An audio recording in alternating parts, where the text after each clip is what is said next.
अज़ीज़ तलबा व तलबात अस्सलामु अलैकुम वरहमतुल्लाहि वबरकातुहू। आज हम 10वीं किताब के दूसरे सबक अपने हमसाये से इसका मुताला करेंगे। इसे लिखा है कन्हैया लाल कपूर ने। सबसे पहले हम पहली बात के ज़रिए से इसका ख़ुलासा जानेंगे, फिर जो है अल्फाज मानी देखेंगे और फिर सबक का जो है मुताला करेंगे। तो अज़ीज़ तलबा बग़ौर समाअत करें और जो है स्क्रीन पर देखें। पहली बात, इसके अंदर जो है गप्पियाँ हाँकना, इसको जो है बहुत ही बेहतरीन पैराए में बेहतरीन अंदाज से कन्हैया लाल कपूर ने बताया है। गप्पियाँ हाँकना क्या है?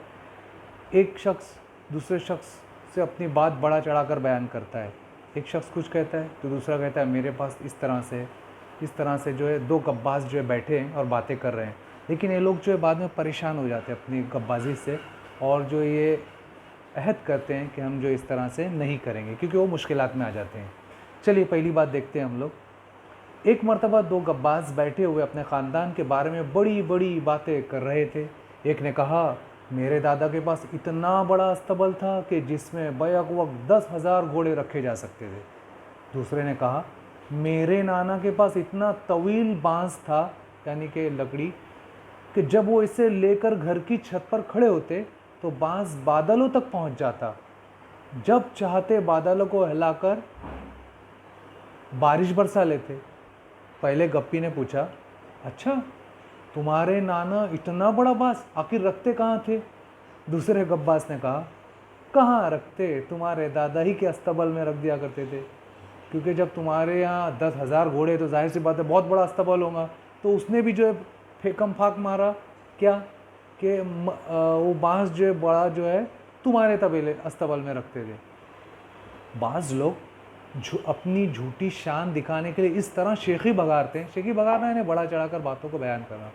अक्सर पड़ोसी भी अपने आप को औरों से बेहतर साबित करने के लिए मुबालगा आराई से काम लेते और धोखा देते। कन्हैया लाल कपूर ने ज़ेल के मजमून में इसी समाजी बुराई को तंज का निशाना बनाया है।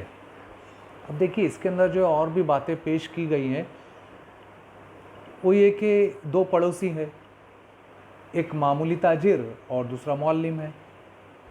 अब दोनों एक दूसरे पर रौब जमाने के लिए मुबालगा आमेज़ और मज़ाक़ हरकतें करते हैं। किस तरह से देखिए, एक क्या कहता है, इस सबक के अंदर जो बातें बताई गई मैं पहले से मुख्तसरन खुलासे के तौर पर आपके सामने बता देता हूँ, ताकि जब हम सबक पढ़ेंगे तो आपको जो बहुत आसानी से वो चीज़ें समझ में आ जाए।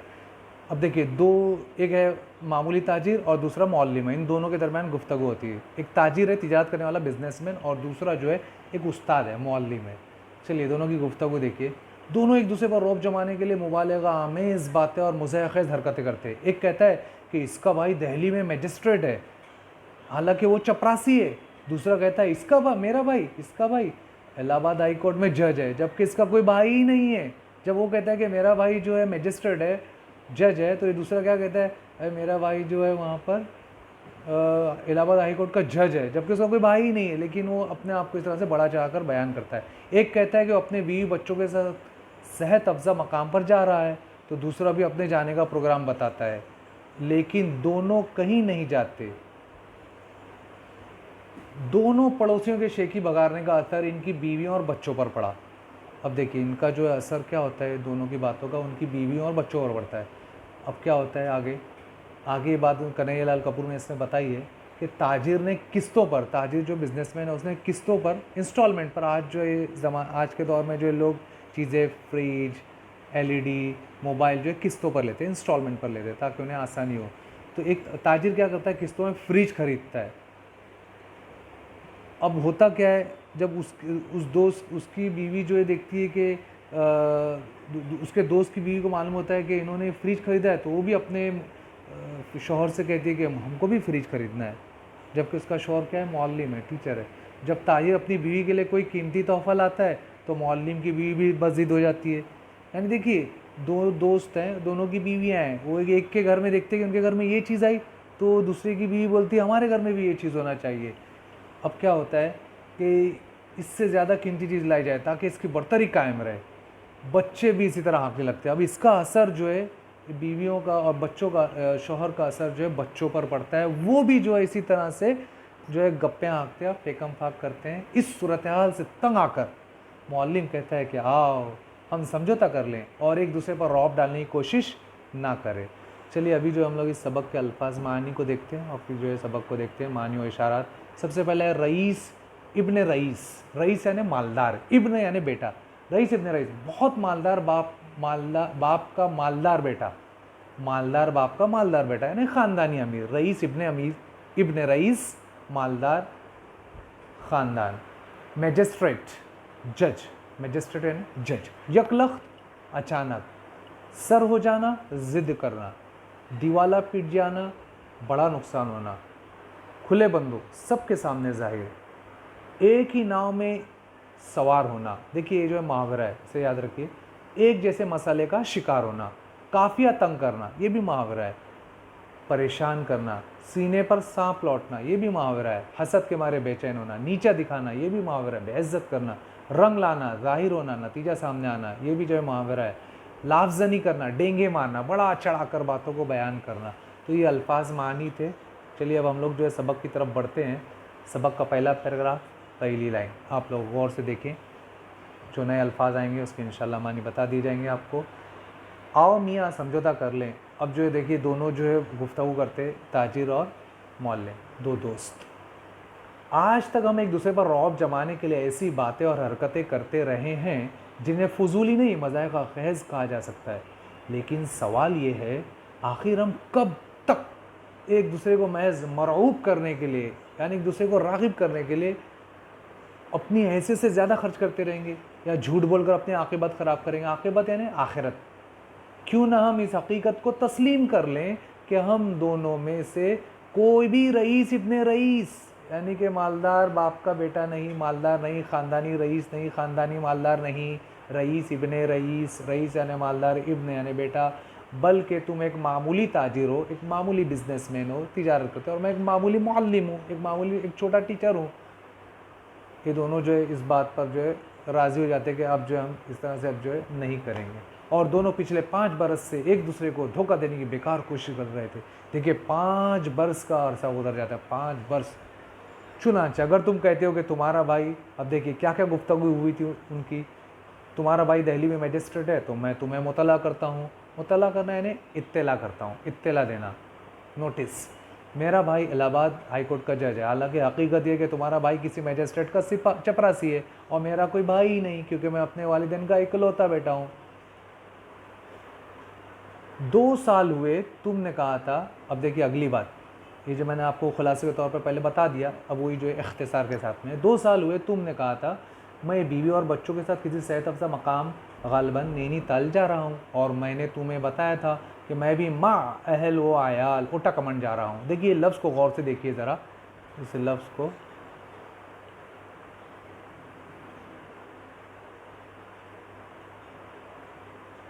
माँ अहल व आयाल, ये जो लफ्ज़ है अक्सर हम जो है शादी के कार्ड में ये देखते हैं कि माँ अहल व आयाल लिखा हुआ होता है। नाम होता है अपने घर के किसी बड़े शख्स का या वालिद का, उसके साथ में लिखा होता है माँ अहल व आयाल, दावत है। माँ का मतलब होता है साथ में, ये अरबी लफ्ज़ है। अहल व आयाल यानी बीवी बच्चों के साथ।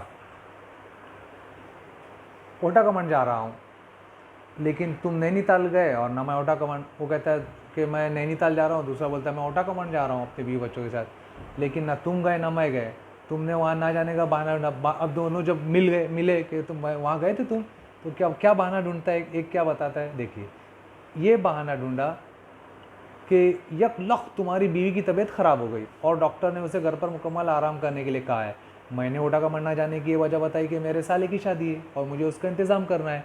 लुत्फ़ ये है कि मुझे मालूम था तुम्हारी बीवी भली चंगी है, यानी कि कोई तबीयत वगैरह ख़राब नहीं हुई, सिर्फ जो है फेकम पाक चल रही है, यानी कि गप्पाजी। और तुम्हें पता था कि मेरे साले की शादी तो क्या अभी सगाई तक नहीं हुई।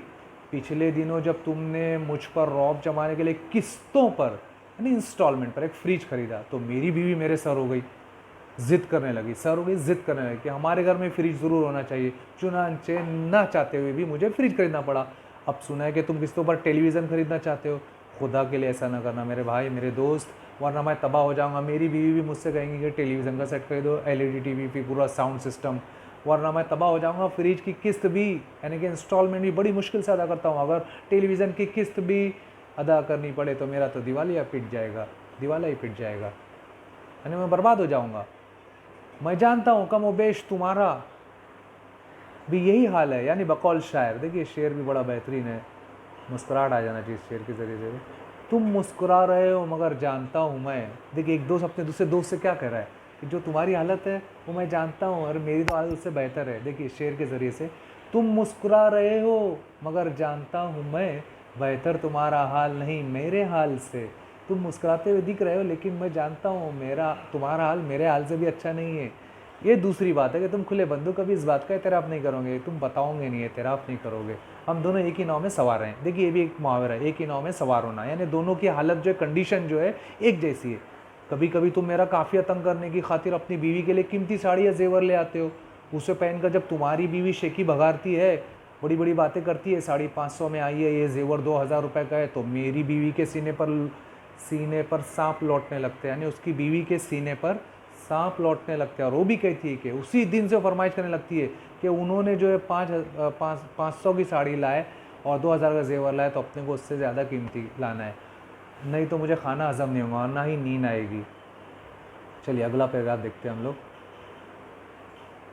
गुज़िश्ता इतवार को तुम्हारी बीवी ने अपने बच्चे के जन्मदिन पर 25 औरतों को मधु किया। अब क्या होगा कि तुम्हारी बीवी ने अपने बच्चे के जन्मदिन पर, यौम पैदाइश पर 25 औरतों को मधु किया। मधु करना यानी दावत देना। तो इस लफ्ज़ को देखिए आप लोग गौर से, मधु करना यानी दावत देना।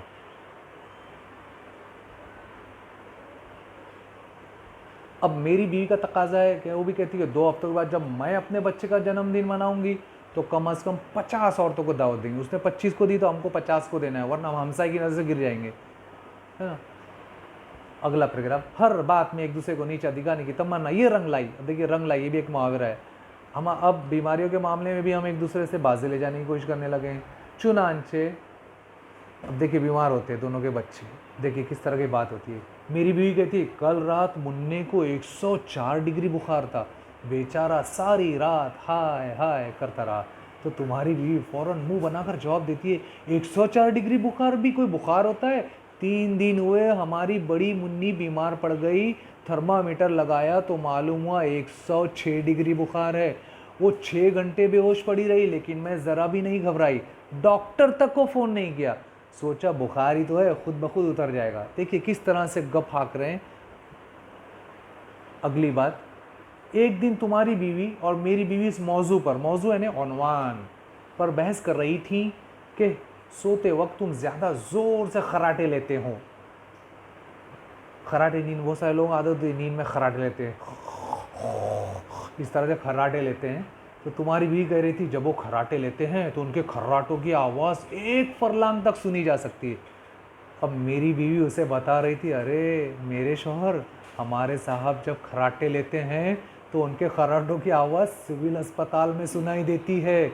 कई बार डॉक्टर हमारे घर पर आकर पूछने के लिए आते हैं, खैरियत तो है, बहुत ज़ोरदार खर्राटों की आवाज़ आ रही है। देखिए जो इस तरह से लोग गप्पे आंकते हैं। अगला प्रकार, हमारी बीवियों की देखा देखी। अब ये असर क्या होता है बीवियों का और बच्चों, शौहरों की इनकी बातों का बच्चों पर असर होता है। वो भी लाफजनी करने लगते हैं, वो भी शेखी बगाड़ते हैं, वो भी डेंगे मारते हैं। लाफजनी करना, शेखी बगाना, डेंगे मारना की आदत का शिकार हो गए हैं। अगर तुम्हारा बच्चा कहता है मुझे हर रोज़ 2 रुपये जेब खर्च के लिए मिलते हैं, तो मेरा बच्चा इसका मजाक उड़ाते हुए जवाब देता है, सिर्फ 2 रुपये, हमें तो हर रोज़ 5 रुपये मिलते हैं। देखिए यहाँ पर एक लफ्ज़ देखिए आप लोग, ये जो लफ्ज़ है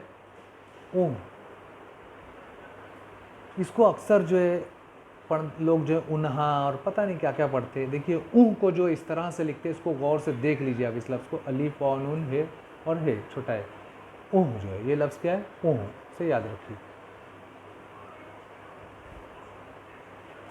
सिर्फ 2 रुपये हमें तो हर रोज़ 5 रुपये मिलते हैं। अगर तुम्हारा बड़ा लड़का कहता है मेरे बाप ने एक दफ़ा मिट्टी का तेल ब्लैक मार्केट में फ़रोख्त करके 7,000 रुपये कमाए थे, तो मेरा लड़का इससे बाजी ले जाने की नीयत से उसे बताता है मेरे डैडी ने एक मरतबा स्कूल के फंड से 10,000 रुपये उड़ा लिए थे। देखिए बच्चे भी जो है हाँक रहे हैं बातें। आखिरी पैराग्राफ, आखिरी बात, सूरत हाल इतनी नाजुक हो गई है कि डर लगता है कि किसी दिन हम दोनों अपने बच्चों या बीवियों के बयानात की बिना पर गिरफ्तार न कर लिए जाएं। इसलिए आओ अब जो है देखिए दोनों समझौता करते, परेशान हो गए, 5 साल कर्जा गुजर जाता है इसमें। अब दोनों समझौता करते कि भाई अब जो इस तरह की गप्पियाँ नहीं आंकना है, वरना तुम्हारा भी नुकसान हो रहा है, मेरा भी नुकसान हो रहा है। आओ आज से समझौता कर लें कि आइंदा ना हम और ना हमारी बीवियां और ना बच्चे एक दूसरे पर रौब डालने की कोशिश करेंगे, बल्कि शराफत के साथ तस्लीम कर लेंगे कि हम दोनों मामूली हैसियत के आदमी हैं। और अगर हम ये समझते हैं कि हम रईस हैं, रईस है ना अमीर, तो एक दूसरे को नहीं सिर्फ अपने आप को धोखा दे रहे हैं। इसलिए अजीज़ तलबा और तालिबात, कभी अपने आप को अपने रईस होने पर, अपने अमीर होने पर फ़ख्र मत महसूस कीजिए। अपने आप को दरमियानी एतदाल में रखिए और जो है कभी गप्पे ना हाकिए।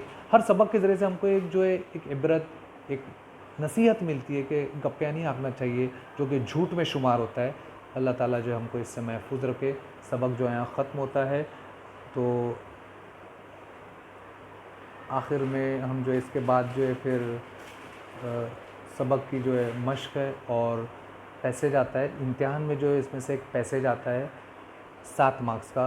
उसमें जो पहला सवाल जो है आम तौर पर वेब या शक्की खाका वगैरह होता है। वेब खाका है, शक्की खाका 2 मार्क्स का। उसके बाद दूसरा सवाल होता है 2 मार्क्स का मारूजी किस्म का।